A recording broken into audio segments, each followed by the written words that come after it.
alcohol. The sweet, sweet nectar that unleashes your deepest, darkest, and perhaps dumbest thoughts. So here are my 4 levels of drunk. So, stage 1, I like to call the Happy Hogan. Bro's clearly still mentally present and physically present, but he's just slightly happier. Despite still being aware of the impending doom of the world that surrounds him and the rest of us. This obviously depends on tolerance, but you just tend to be more conversational, more chatty and sociable. All of a sudden, you become masters of small talk and maybe Riz, depending if you're a Riz god or not. The little guy up there in your head as well is quieted down and is currently deciding whether he should activate the little guy down there.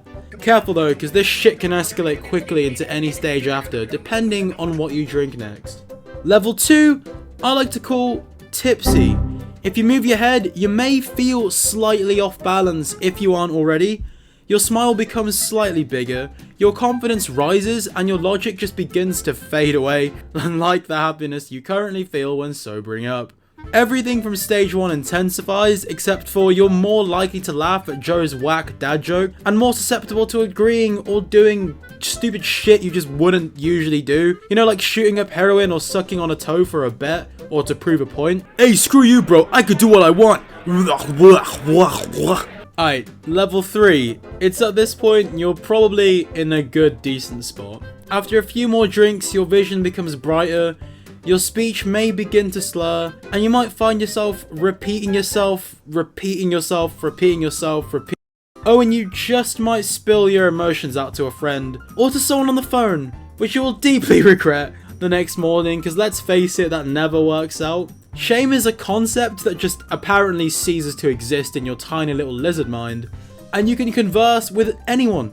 Any social barrier you have put up simply falls down faster than your mom, and walking in a straight line can and will become a fucking task and a half. Walking upstairs can genuinely feel like you're James Bond or some sort of spy shit. It's probably best from this point on you slow down to maintain the wave, you know, ride it out, enjoy it, because a couple more drinks and you'll be too far gone. The final level, in my humble opinion, wasted.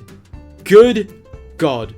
You're a walking mess, moving all wibbly wobbly dibbly dobbly like. Bro's limbs become jelly, and it's honestly a miracle if he ain't puking on your carpet in the next 20 minutes. It's a blessing if you make it to the toilet or sink, but honestly that's a 50% chance, and if you are in this predicament, genuine conundrum, try not to hit the sink, because then you can possibly clog it and it's not pretty. You also don't want to be that person that makes the host try and scoop out your puke the next morning, with gloves on especially, as if he's about to do an examination, if you get what I'm saying. Also, the next morning, everyone will be praying for you, except for the host, because you'll be feeling like the little guy in your brain just got put through a blender, drank by a seagull, who hit the good Zaza, and then shat out onto a random kid in the playground. Oh, and when you turn your head, it feels like your head makes the turn again, like 69 times after, and the world is doing like 420 laps, while you sit there in agony, wondering why you told Jessica you loved her, and how that random guy who's always in the corner just gets you, and he's just a brother to you, man. Anyways, if you've made it this far into the video, because I know everyone nowadays has the attention span of a fucking spoon, then thanks for watching, and whether you make it to the sink or not, please subscribe.